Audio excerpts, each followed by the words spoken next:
Abre a sua Bíblia, querido, em nome de Jesus. Livro do profeta Ageu, 37º livro da Bíblia Sagrada. Se você abrir em Mateus, se você volta 3 livrinhos, você vai chegar em Ageu bem rápido.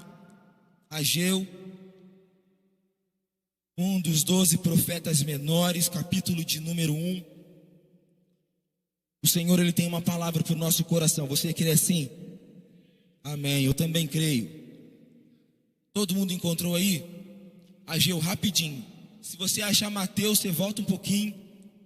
Vai estar Ageu aí bem pertinho. Volta um pouquinho, vai estar Malaquias, depois Zacarias, e vai estar Ageu. Glória a Deus, o profeta do Senhor. Capítulo de número 1. Você encontrou? Diga amém. Glória a Deus. Versículo de número 1 a seguir. Eu vou ler na Almeida, traduzida fiel.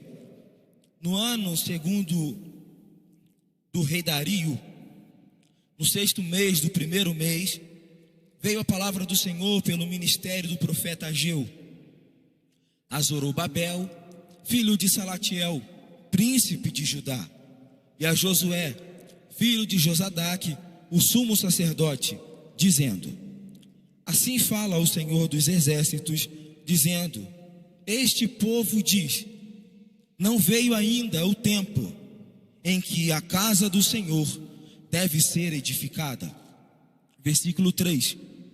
Veio, pois, a palavra do Senhor pelo ministério do profeta Ageu, dizendo assim: é para vós tempo de habitardes as vossas casas estucadas, em outras versões luxuosas, e esta casa há de ficar deserta?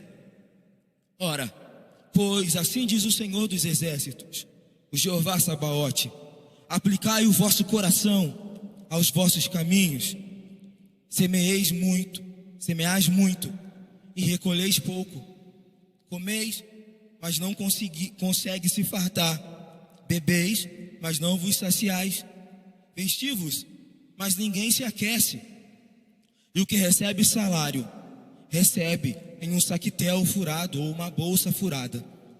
Assim diz o Senhor dos exércitos: aplicai o vosso coração aos vossos caminhos, subi ao monte e trazei madeira, e edificai a casa, e dela me agradarei, e eu serei glorificado, diz o Senhor. Amém? Glória a Deus.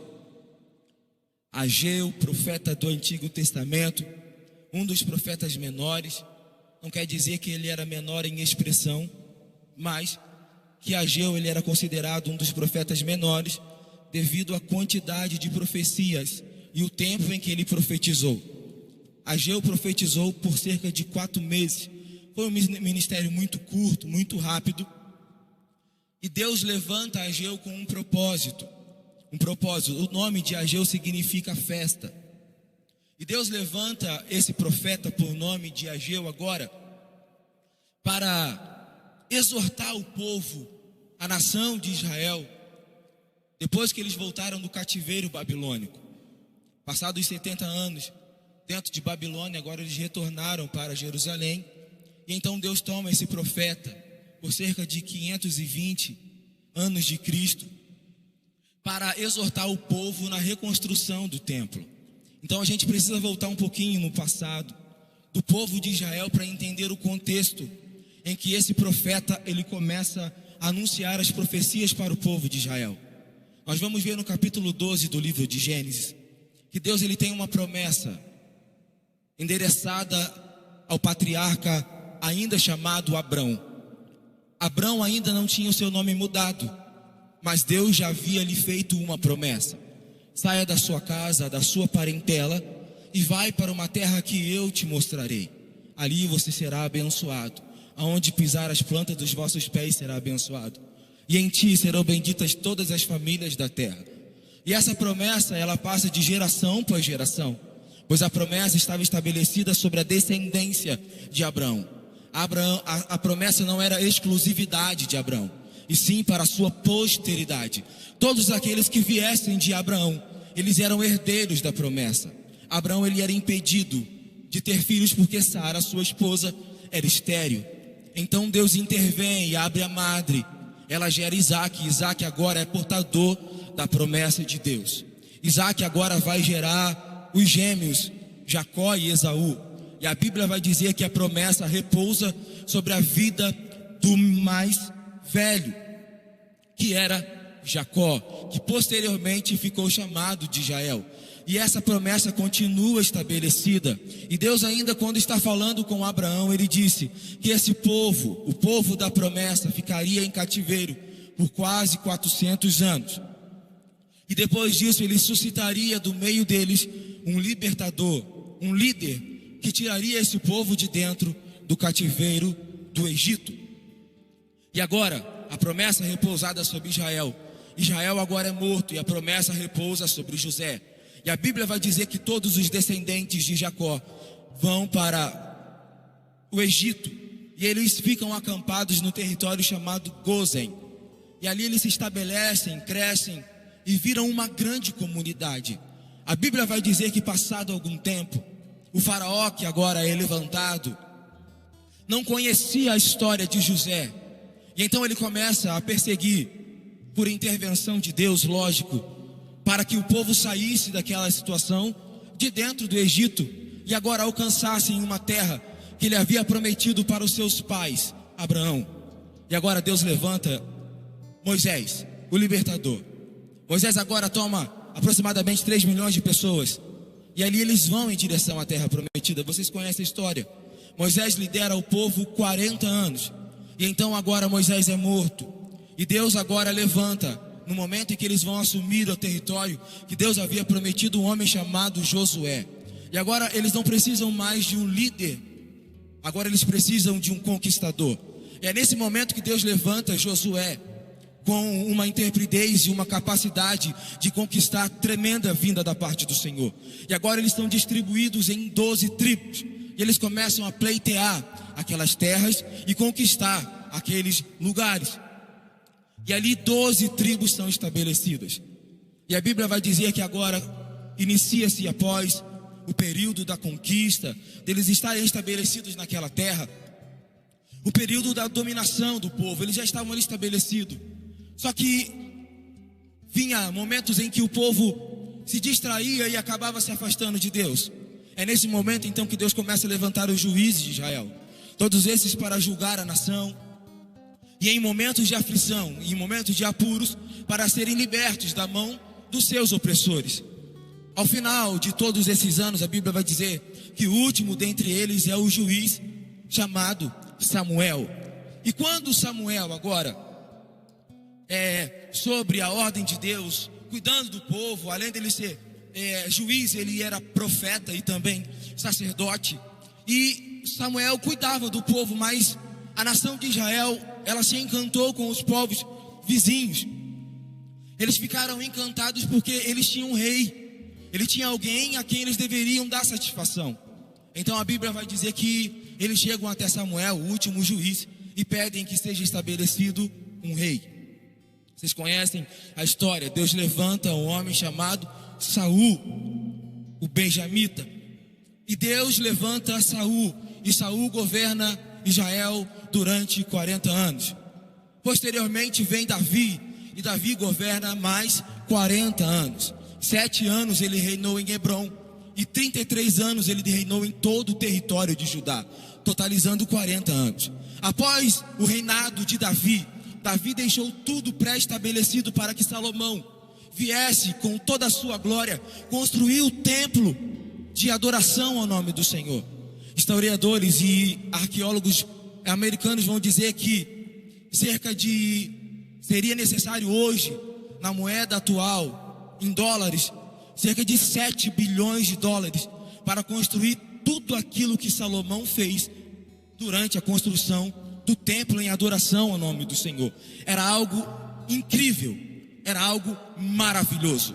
E a glória, e mais maravilhoso ainda, a glória do Senhor estava presente naquele lugar. Não apenas pela beleza exterior, não apenas pelas 5.000 janelas, não apenas pelos ouros, não apenas pelas colunas de bronze, não. Era porque a glória de Deus se manifestava dentro daquele lugar, a Shekinah de Deus se manifestava dentro daquele lugar, e todo o povo de Israel podia adorar o nome do Senhor. A Bíblia vai dizer que 40 anos também Salomão reina.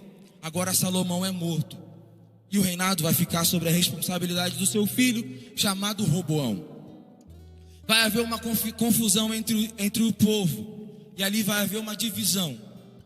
2 tribos vão ficar sob o comando de um homem chamado Roboão, as 2 tribos do sul, que era Judá e Benjamim. E 10 tribos ficariam ao norte, sob o comando de Jeroboão. Então o reinado foi dividido. A capital do reino do sul era Judá, a capital do reino do norte era Samaria. E ali o povo começou a adorar a Deus em Samaria. Existia um templo de adoração em Judá, no Monte Sião, e existia um templo de adoração a Deus também em Samaria, aonde os samaritanos adoravam a Deus, dizendo que eles também eram descendência de Abraão. Então o tempo vai passando, vocês conhecem a história dos reis de Israel. A Bíblia vai dizer que levantaram-se homens que fizeram o que era correto aos olhos de Deus, e também se levantaram homens que fizeram aquilo que era mal aos olhos do Senhor. E Deus começa a exortar esse povo, porque quando vai chegando o momento em que Deus vai intervir com os seus juízos, Deus sempre avisa o homem. Deus sempre avisa o homem. Deus avisou Adão: Adão, não coma do fruto. Adão, não coma do fruto, porque se você comer, certamente morrerás. Deus sempre nos avisa, Deus sempre nos alerta, Deus sempre nos mostra o caminho que devemos seguir. Cabe a nós o sentido da obediência ou não.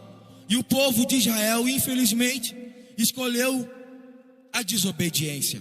E é nesse período que nós vamos ver em Jeremias, se você quiser abrir comigo, capítulo de número 25, a exortação de Deus em relação àquilo que aconteceria com o povo devido à sua desobediência, aquilo que Deus havia lhes ensinado. Capítulo 25 do livro do profeta Jeremias, versículo de número 4 até o versículo de número 10, diz assim, também o Senhor vos enviou todos os seus servos, os profetas, madrugando e enviando-os, mas vós não os escutaste, nem inclinaste os seus corações para ouvi-los, dizendo: convertei-vos agora, cada um do seu mau caminho e da maldade das suas ações, e habitai na terra que o Senhor vos deu e aos vossos pais de século em século, e não andeis após deuses alheios para servi-los, para inclinar-vos diante deles, nem me provoquei com a ira das vossas mãos, para que não vos faça mal. Todavia vocês não me ouviram, diz o Senhor, mas pelo contrário me provocaram a ira com a obra das vossas mãos para o vosso próprio mal.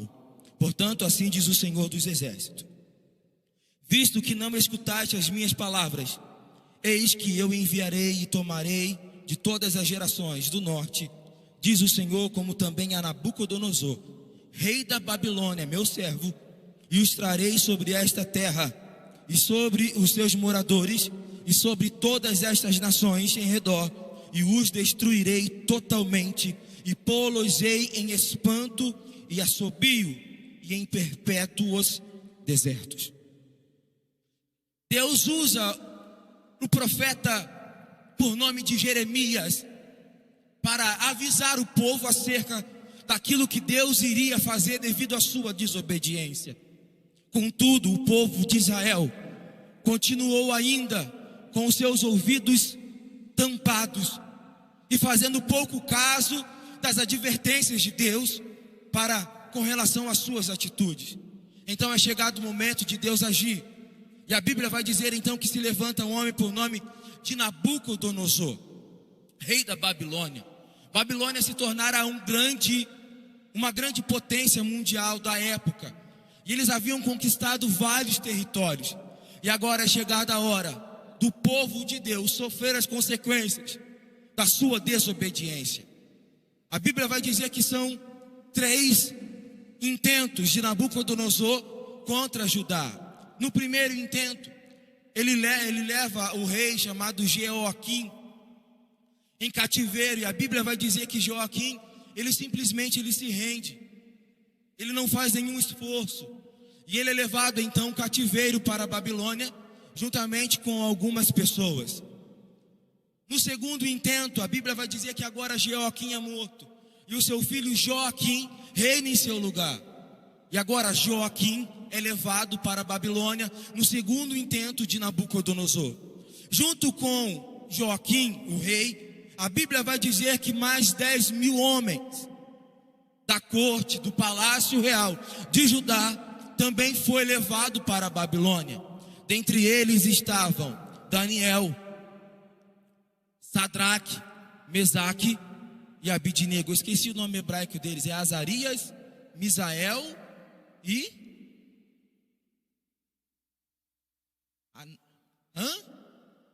Azarias, Misael, e eu esqueci o outro, tá bom. É Sadraque, Mesaque e Abidnego. Dentre os que foram deportados para a Babilônia, estavam esses 4 homens. E quem ficou reinando no lugar de Joaquim em Judá foi um homem chamado Zedequias. A Bíblia vai dizer que passado 9 anos em que ele estava reinando dentro de Judá, ele intenta uma rebelião contra a Babilônia.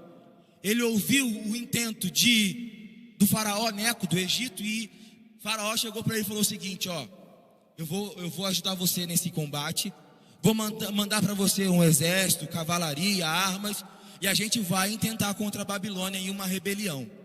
Zedequias falou assim: beleza, gostei da ideia, vamos se voltar então contra esse Nabucodonosor, que ele está pensando que ele é quem. Então ele começa a articular essa rebelião. A Bíblia vai dizer que Nabucodonosor, antes que os egípcios viessem para ajudar o povo de Israel, Nabucodonosor cerca a cidade. Durante 18 meses, Nabucodonosor cercou a cidade de Jerusalém. Não apenas cercou a cidade de Jerusalém. O cerco de Nabucodonosor, imagina, a cidade era fechada. Ela tinha portões, ela tinha entradas, era um lugar alto. Existia lugar onde entrava água na cidade. Esse canal foi interrompido. A água passou a ser escassa. Eles só tinham água que estava dentro do território. Nós vamos ver que existiam mães que estavam comendo a carne dos seus próprios filhos. Tamanha era a escassez de alimento naquele período. E nós vamos ver então que durante um grande cerco de Babilônia contra o povo de Israel, durante 18 meses, ele estava intentando contra aquele lugar. Ao final desses 18 meses, agora Nabucodonosor invade o território de Judá. E agora ele está disposto não apenas a levar cativo, como destruir todo aquele lugar. A Bíblia vai dizer que ele invade o templo de Jerusalém. Ele já havia levado algumas coisas do templo: ouro, prata, pedras preciosas, bronze, madeira.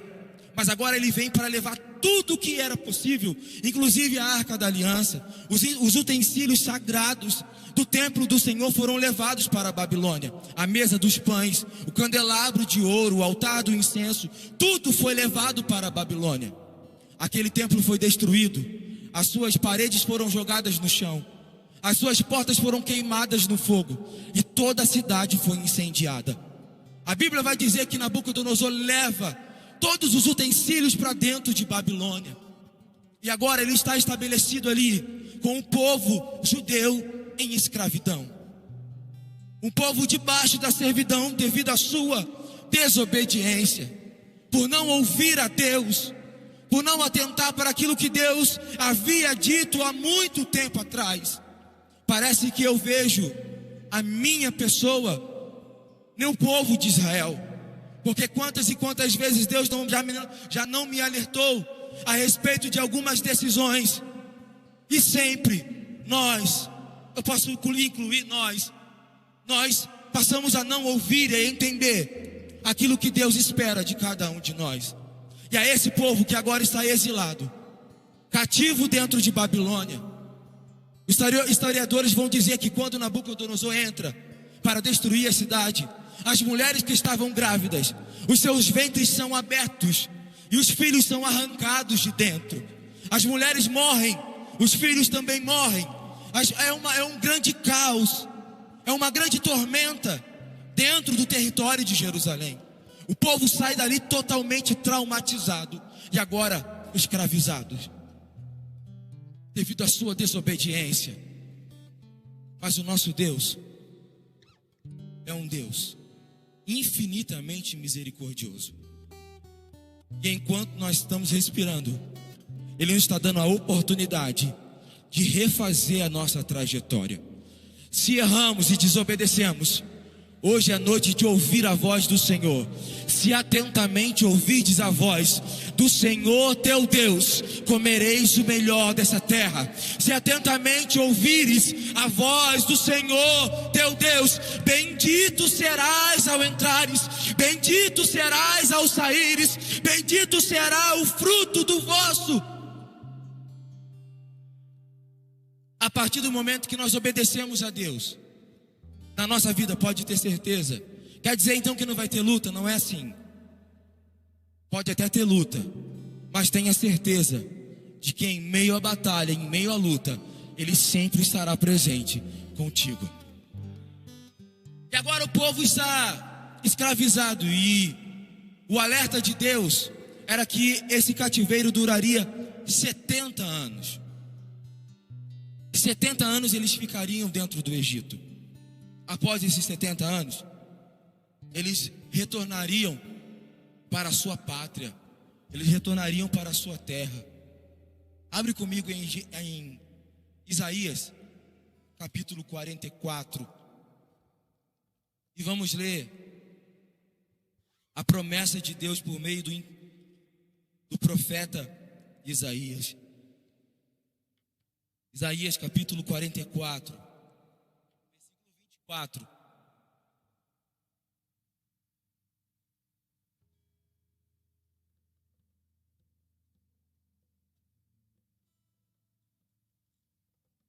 Isaías 44, versículo 24 vai dizer assim, ó: assim diz o Senhor, o teu Redentor, e que te formou desde o ventre, eu, o Senhor, que faço todas as coisas, que estendo os céus, espraio a terra por mim mesmo, que desfaço os sinais dos inventores de mentiras e enlouqueço os adivinhos, que faço tornar atrás os sábios e transtorno a ciência deles. Sou eu quem confirma a palavra do seu servo e que cumpre o conselho dos seus mensageiros. Quem diz a Jerusalém, tu serás habitada, e as cidades de Judá sereis reedificadas, e eu levantarei as suas ruínas. Quem está falando é Deus. E eu levantarei as suas ruínas. Quem diz a profundeza, seca-te, e eu secarei os teus rios. Quem diz de Ciro, é o meu pastor e cumprirá tudo o que me apraz. Dizendo também a Jerusalém, sê edificada, e ao templo, funda-te. Assim diz o Senhor ao seu ungido, 45 versículo 1, a Ciro, a quem tomo pela sua mão direita, para abater as nações diante de sua face. Eu soltarei os lombos dos reis, para abrir diante dele as portas, e as portas não se fecharão. Isaías profetiza mais de 100 anos antes de Ciro ser levantado como aquele que daria a carta de alforria para o povo de Israel após 70 anos de cativeiro. Antes de Ciro nascer, Deus já havia estabelecido e já havia dito que eles ficariam 70 anos. Era propósito de Deus, mas depois eles sairiam de dentro do cativeiro para reconstruir a cidade de Jerusalém. E é aqui que Deus começa a mostrar, dentro da vida do profeta Ageu, algo extraordinário que cabe a mim e a você nos dias de hoje. O Senhor me deu um tema para essa mensagem que diz: um chamado à reconstrução. A Bíblia vai dizer que Ciro edita a carta de libertação do povo de Israel. Agora eles são livres para retornar às suas casas, para retornar à sua cidade, a cidade tão amada, a Jerusalém, a promessa de Deus para aquele povo. E a Bíblia vai dizer que então se levanta homens de Deus com autoridade, e eles retornam para Jerusalém. A Bíblia vai dizer que dentre eles estava Esdras, um homem de coração íntegro, um homem que tinha a palavra de Deus nos seus lábios. E dentre eles nós lemos aqui um homem chamado Zorobabel, o governador de Judá, que agora, estabelecido por Deus, retorna no intuito de reconstruir as ruínas de Jerusalém e o templo do Senhor, sob o auxílio do sumo sacerdote Josué e mais 50.000 homens. 50.000 pessoas, mais o sumo sacerdote Josué e também o governador de Judá, Zorobabel, retornam no intuito de reconstruir a cidade. Imagina a alegria, imagina a felicidade que eles não estavam. Voltar para a sua terra. Nós vamos ver no livro dos Salmos, não lembro qual salmo que é, mas existe um salmo que diz que às margens do rio Eufrates, as harpas do povo judeu estavam penduradas. E ali eles sentiam um desânimo, tristeza enorme por estar longe da sua pátria, estar longe da sua cidade. E agora eles estão de regresso. Imagine a alegria por voltar àquela cidade. Mas junto com a alegria de poder retornar para a sua pátria, nós vamos enxergar algumas adversidades naquele lugar. Porque aquele lugar estava destruído. O templo estava arruinado. Nabucodonosor arrebentou com a cidade, botou fogo em tudo. O templo estava no chão, as casas estavam destruídas. Mas quando eles voltaram, quando eles saíram de Babilônia, eles não estavam preocupados com isso. Eles não estavam preocupados se estava tudo destruído ou não. Sabe por quê? Porque quem libertou e disse que reconstruiria, que reedificaria, nós lemos aqui, seria o próprio Deus de Israel. Quando confiamos em Deus, pode parecer que está tudo dando errado. Quando confiamos em Deus, pode parecer que não há jeito para a reconstrução. Quando confiamos em Deus, pode parecer que as nossas mãos são fracas e pequenas demais. Mas quando olhamos para Ele, entendemos que não é a nossa mão, mas é o próprio Deus que nos ajudará nessa missão. E eles retornam todo cheio de entusiasmo, e eles começam a todo vapor. Eles começam pelo lugar mais importante. Pergunta para mim qual é? O altar. Eles começam pelo altar. Eles começam a reedificar o altar do templo de adoração a Deus. Quando o altar está construído, a Bíblia vai dizer no livro de Esdras, que Esdras toma a palavra e anuncia a palavra do Senhor por cerca de 8 ou 9 horas da manhã até o meio-dia, todo mundo em pé, o povo se alegrando, ouvindo a palavra de Deus, adorando ao Senhor e ouvindo aquela palavra com muita alegria.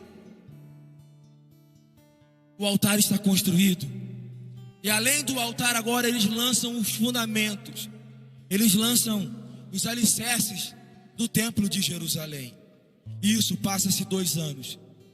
Então a Bíblia vai dizer que o povo vizinho, os samaritanos, os de Elão, começam a arquitetar uma retaliação ao povo que havia voltado do cativeiro. E então eles se levantam e dizem: olha, vocês sabem quem eles são, vocês sabem o que eles fizeram no passado, vocês sabem que como eles saíram do Egito e o que eles causaram por onde eles passaram. Então você acha que a gente vai deixar eles ficarem de pé? Não.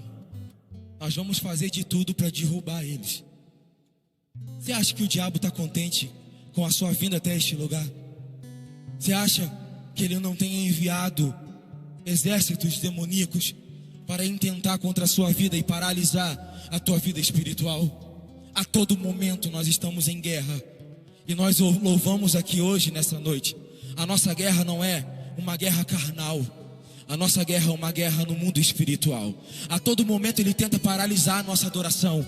Mas nessa noite eu te convido a junto comigo abrir a tua boca e adorar ao Senhor. Em meio à prova, em meio à luta, em meio ao desalento, adorando e glorificando ao nome do Senhor. Talvez ele intentou contra a saúde, a tua própria saúde. Meu filho está queimando de febre. Desde quarta-feira está com a garganta totalmente obstruída. Temos passado por essa prova e por essa luta.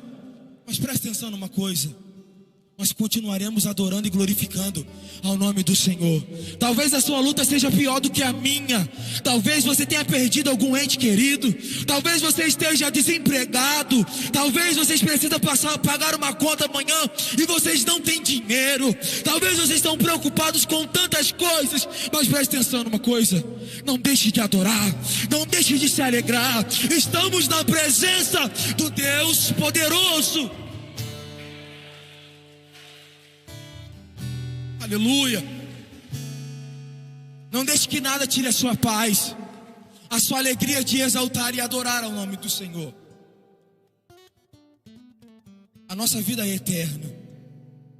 E quando nós pensamos nisso, nós entendemos que tudo aqui é passageiro, inclusive as provas e as decepções.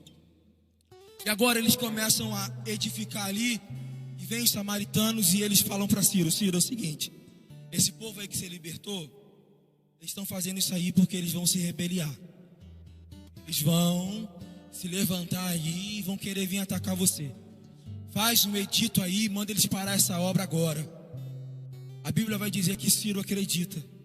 E Ciro interrompe aquela obra. A obra do templo agora está interrompida. Foi parada nos alicerces. Passaram-se 17 anos após esse alicerce ser lançado. E é nesse contexto que Deus levanta o homem por nome de Ageu. Ageu olha para a situação do povo. E Deus chama Ageu para uma conversa particular e fala: Ageu, seguinte, chama o povo de Israel. No versículo 2. Porque o povo está dizendo o seguinte: não veio ainda o tempo em que a casa do Senhor deve ser edificada. 17 anos se passaram. Como a obra do templo foi interrompida, o povo passou a se preocupar com as suas próprias coisas. Parece que a história se repete. Satanás intenta contra o povo de Deus. Interrompe de algumas formas algumas coisas na nossa vida. E a gente passa a olhar apenas para o nosso próprio umbigo. Ah não, como é que está a minha casa? Está na hora de reformar. Está na hora de trocar de carro. Está na hora de fazer isso. Está na hora de eu cuidar de mim. Trabalhei tanto na obra, agora o diabo já parou eu, então agora vou cuidar de mim mesmo. Vou cuidar das minhas coisas. E Deus chama o povo para e pergunta: vocês vão ficar vivendo em casas luxuosas enquanto o meu templo está lá parado? Enquanto a minha obra precisa ser feita? E vocês vão ficar apenas preocupados com o próprio umbigo de vocês? Até quando? Até quando ficarás preocupado com apenas as coisas de vocês e o meu templo, as ruínas? Veio, pois, a palavra do Senhor por intermédio de Ageu, dizendo: ora, assim diz o Senhor dos Exércitos, vocês aplicam o coração de vocês nos seus próprios caminhos, nas suas próprias vontades, naquilo que vocês querem, naquilo que vocês almejam. É errado? Não. O problema é quando isso passa a ocupar o lugar que é dele. Aí o nome disso já começa a ficar estreito.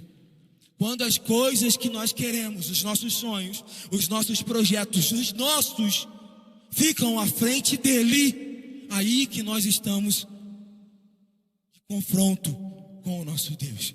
Porque ele tem que ser a primazia na minha vida. Ele tem que ser a primazia na minha e na tua vida. Não importa o momento e nem aonde nós estamos, ele continua sendo o primeiro e precisa ser o primeiro. Vocês semeiam muito, ou seja, vocês trabalham demais, mas vocês colhem pouco. Vocês comem, mas vocês nunca estão fartos. Vocês bebem, mas vocês nunca matam a sede. Vocês colocam a roupa, mas vocês nunca estão aquecidos, porque vocês sempre querem mais. O que recebe salário, recebe, mas parece que não dá para o mês. Assim diz o Senhor dos Exércitos. Presta atenção no que vocês estão fazendo. Posso ouvir um glória a Deus essa noite? Presta atenção no que nós estamos fazendo nessa noite. Qual tem sido as nossas prioridades? Estamos diante de uma reconstrução.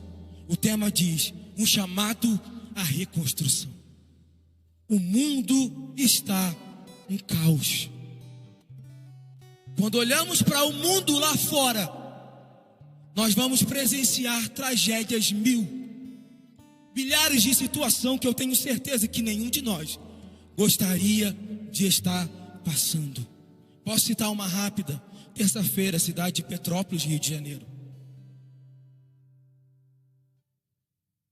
Estamos sendo chamados por Deus para reconstruir.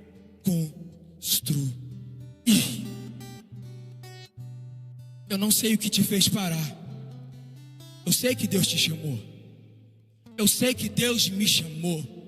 E o Espírito de Deus fala no meu coração que existem pessoas que foram chamadas para reconstrução. Eu não sei em que área, talvez na área familiar. Reconstruir o casamento, reconstruir o elo entre pai e filho, talvez reconstruir o elo familiar de uma família que está sendo destruída por Satanás. Nós fomos chamados para a reconstrução. E esse chamado não pode ser interrompido por causa das nossas prioridades, nem o nosso egoísmo. Fomos chamados por Deus para ser agente de reconstrução em um mundo de caos. Mas temos colocado a nossa vida em primeiro lugar e não Deus em primeiro lugar. Deus está nos chamando uma responsabilidade nessa noite. Igreja do Senhor do último século, a igreja que vai ver o arrebatamento, tem vidas sendo ceifadas pelo diabo, e nós somos chamados por Deus para ser reconstrutores. Eu lembro-me de que há cerca de 5 anos atrás o Senhor me deu um sonho, e Deus me chamou à reconstrução. Eu estava ali na ponte do Paraíba, andando na contramão, dirigindo o veículo, e eu estava passando ali naquela ponte velha, sentido cidade, pela contramão. Vinham alguns carros na minha direção, passava por mim, mas eu conseguia passar pela ponte velha e ir sentido a cidade ali, vindo a cidade aqui, pela contramão. Quando eu chego na cabeceira da ponte, tinha um corpo de uma mulher estendido no chão, o corpo nu. Meu carro passou de lado, passou por ela, e nós atravessamos. Quando eu cheguei do outro lado da ponte, eu vi o corpo de bombeiros empilhando milhares de corpos. Eram muitos bombeiros e muitos corpos sendo empilhados aos montes na cabeceira da ponte. As pessoas já haviam morrido, parecia que há muito tempo, que os corpos estavam roxos já. Eu acordei muito assustado, perguntando a Deus o que significava aquele sonho, o que o Senhor queria comigo a respeito daquele sonho. Naquele dia eu comecei a orar ao Senhor e a jejuar a Deus e perguntar ao Senhor o que Ele queria dizer, o que Ele queria me mostrar através daquele sonho. E o Senhor me deu a resposta. E Ele me disse que o fato de eu estar dirigindo o carro na contramão seria que eu deveria andar na contramão do mundo. E eu comecei a perguntar: Senhor, tudo bem andar na contramão do mundo, isso é o papel do cristão, do servo de Deus. Mas o que significa esse monte de corpo sendo empilhado aos montes aí pelos bombeiros? E Deus falou para mim: sabe o que é isso, Diego? Todos os dias Satanás mata e destrói milhares e milhares de pessoas, e eu estou te chamando nessa hora para ser um agente de reconstrução na terra.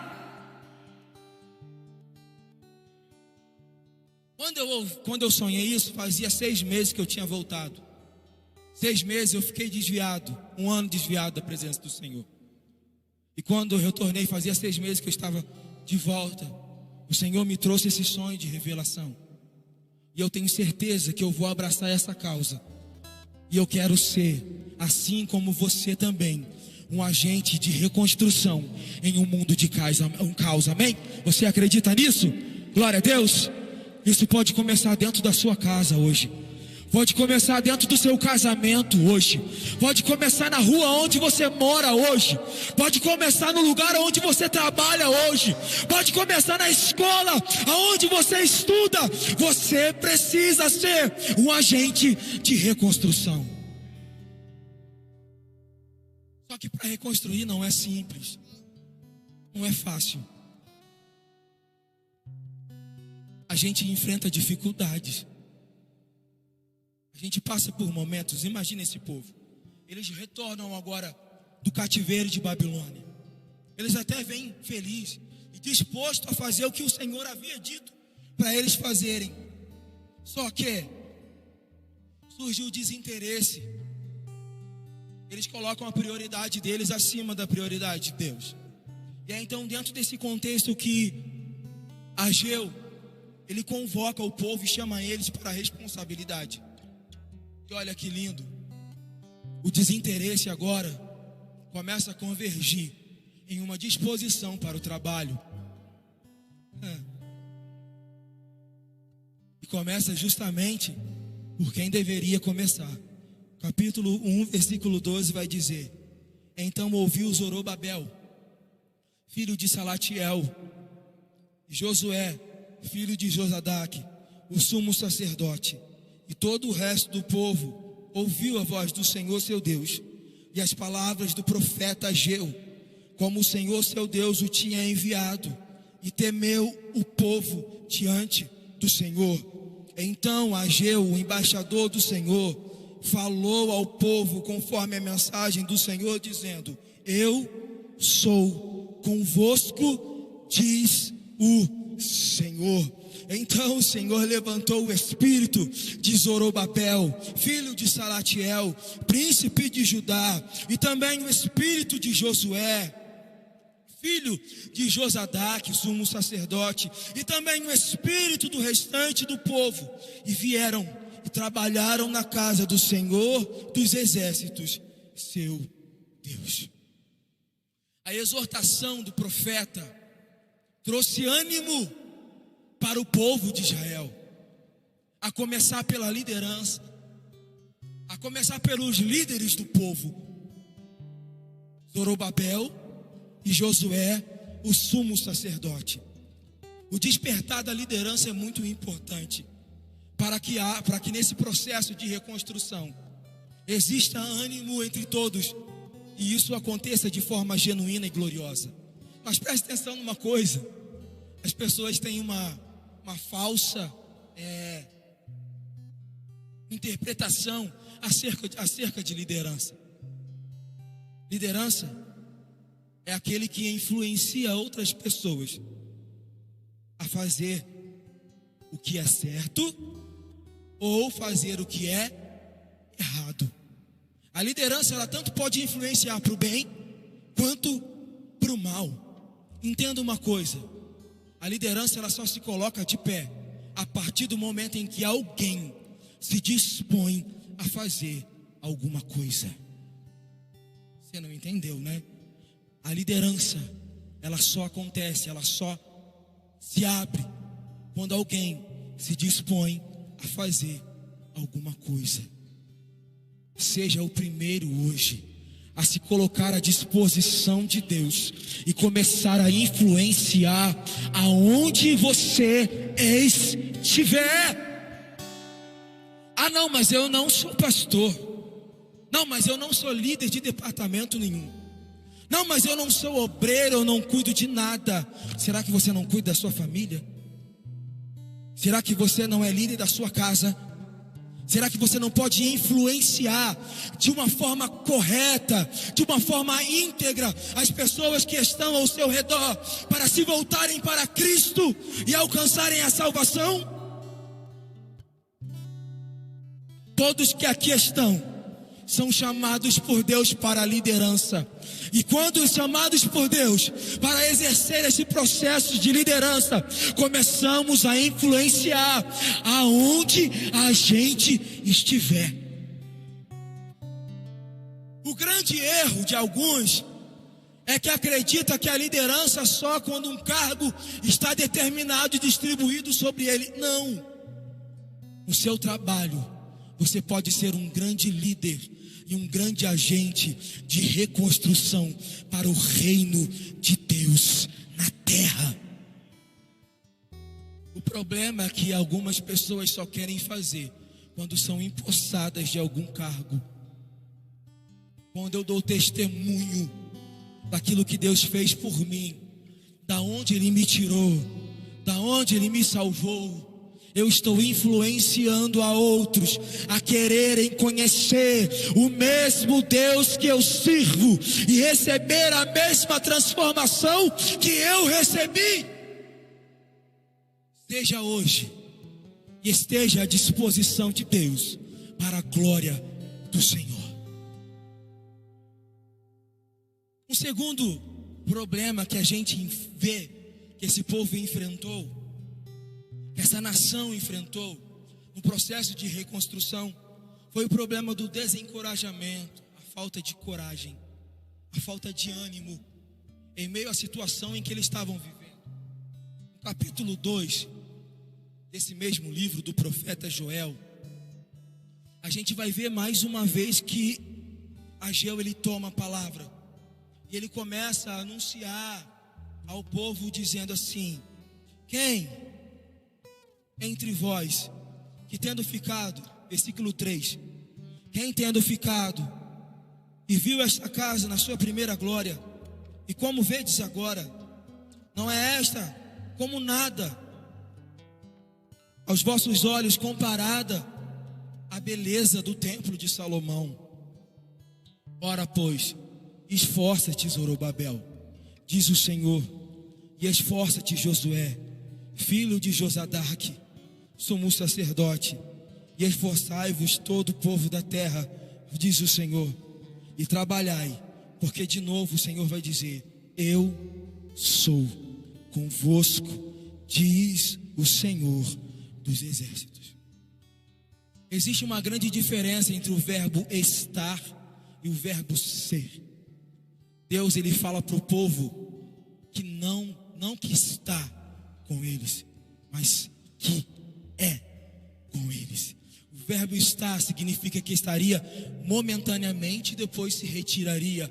O verbo é que ele estaria com eles a todo momento de reconstrução. A promessa que foi deixada por Jesus: eu não vos deixarei órfão, eu vou enviar outro Consolador que estará conosco para sempre, até a consumação dos séculos.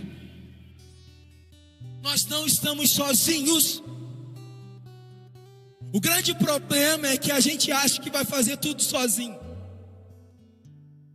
O grande problema é quando a gente acha que a gente vai fazer pelos nossos talentos e capacidades, por causa da teologia, por causa da minha interpretação, por causa da minha homilética, hermenêutica, por causa dos dons que Deus me deu,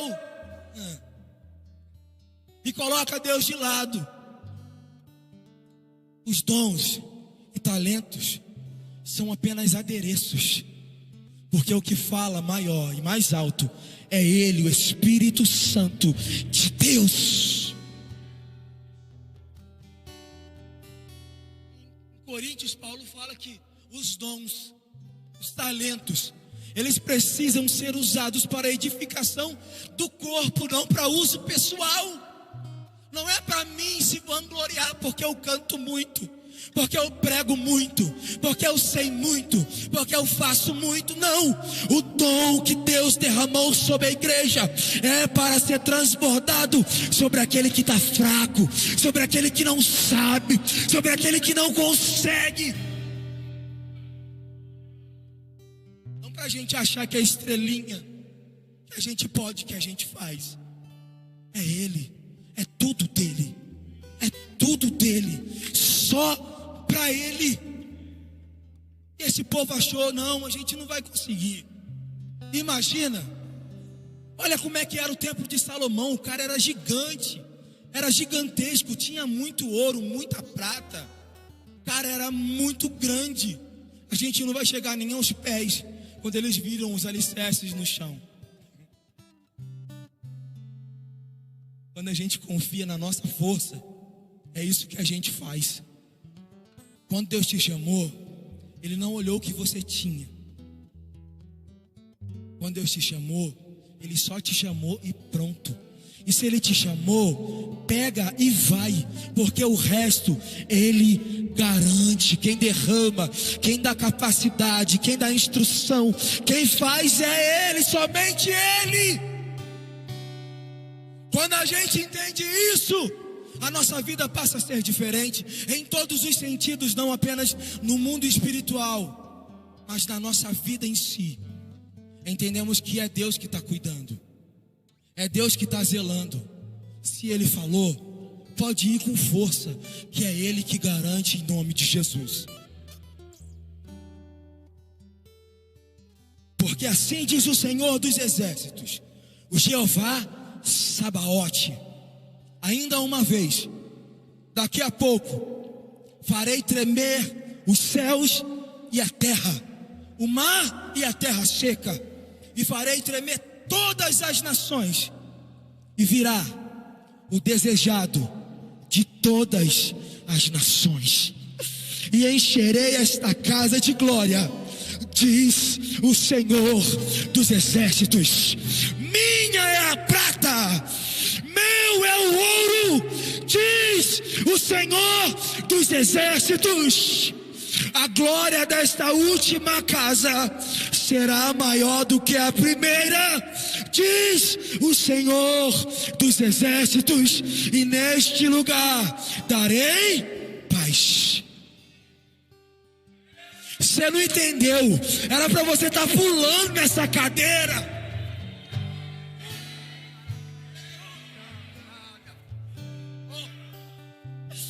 Dele é o ouro, dele é a prata, é Ele que cuida, pastor.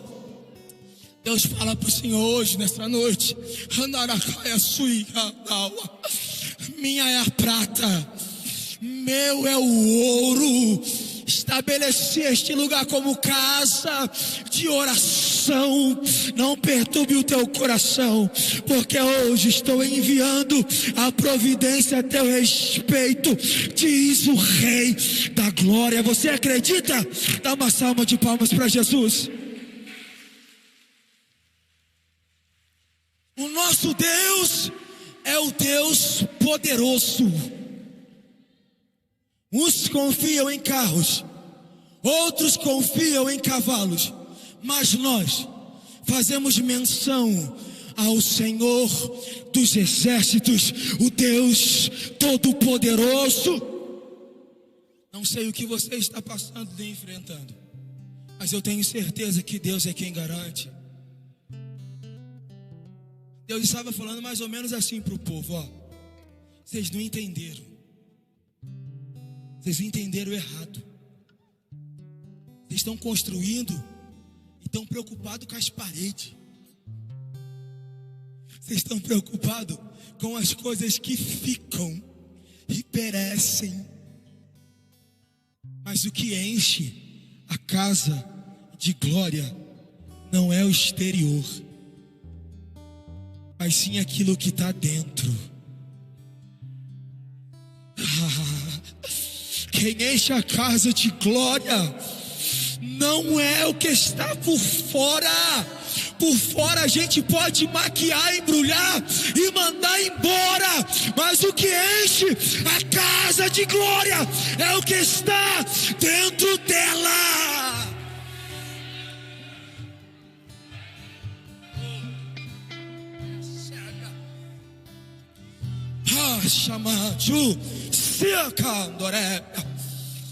O Senhor vai dizer na carta aos Coríntios, capítulo 1, versículo 16: vós sois o templo do Espírito Santo de Deus. Você não entendeu? Eu vou te explicar. O que te enche de glória não é roupa que você coloca, não é o jeito que você fala, mas é o Espírito que está dentro de você.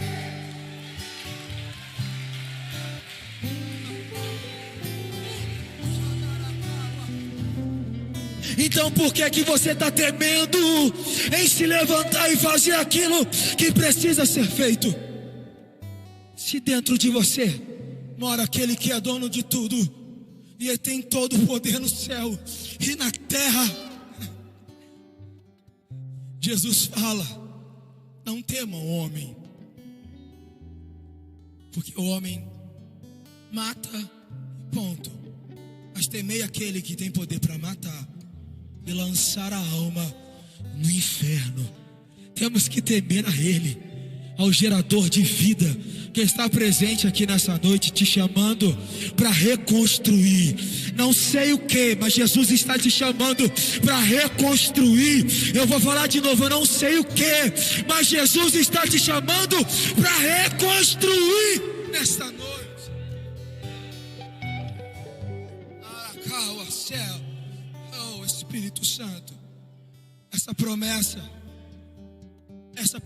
do templo e dessa glória que seria maior do que a primeira, está anunciando o Messias desejado, o Cristo ressurreto, o Jesus cravejados nas mãos e nos pés. É esse o desejado das nações, que virá para buscar uma igreja lavada, remida, adornada no sangue do Cordeiro. E é Ele, somente Ele, é Ele.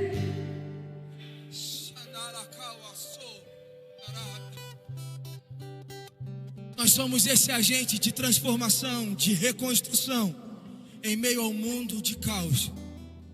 Se as famílias estão nas situações que estão hoje, é porque a igreja não tem cumprido o seu papel na sociedade. Se estamos vivendo dias difíceis na terra, é porque a igreja ainda tem deixado de fazer aquilo que a igreja foi chamada para fazer. E o que a igreja foi chamada para fazer? Reconstruir o que o diabo destruiu quando ele caiu do céu. Nós fomos chamados para reconstruir o reino de Deus sobre nós na terra.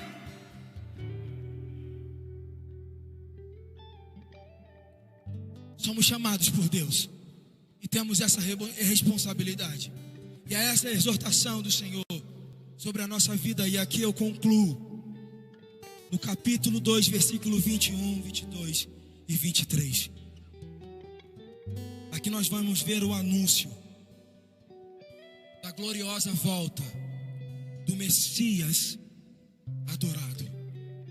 Fala a Zorobabel, príncipe de Judá, dizendo: farei tremer os céus e a terra, derrubarei o trono dos reinos e destruirei a força dos reinos e das nações, destruirei o carro e os que neles se assentam, e os cavalos e os que andam montados neles cairão pela sua própria espada de seu irmão. Naquele dia, diz o Senhor dos Exércitos, te tomarei, ó Zorobabel, filho de Selatiel, servo meu, diz o Senhor, e te farei como um anel de selar, porque te escolhi, diz o Senhor dos Exércitos. Mateus capítulo de número 1, versículo de número 12.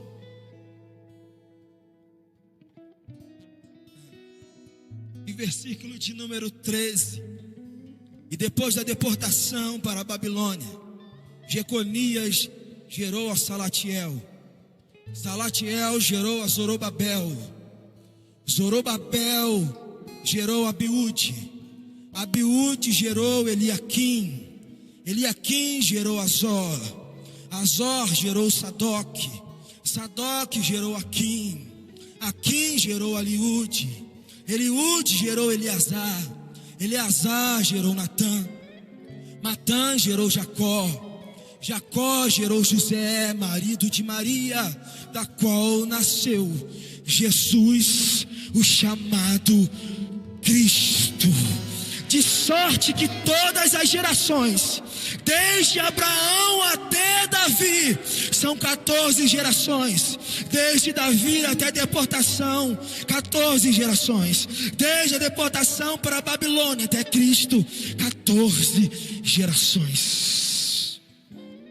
A promessa que foi feita para Zorobabel, de que todas as nações faria tremer, de que os tronos dos reinos seriam destruídos, que quando viesse o Messias, não seria a França o poderio maior do mundo, não seria os Estados Unidos da América, não seria a Rússia, não seria ninguém de homem nenhum, e sim Ele, o próprio Filho de Davi, que reina para todos sempre e sempre e sempre. Se coloca de pé em nome de Jesus. Chamados a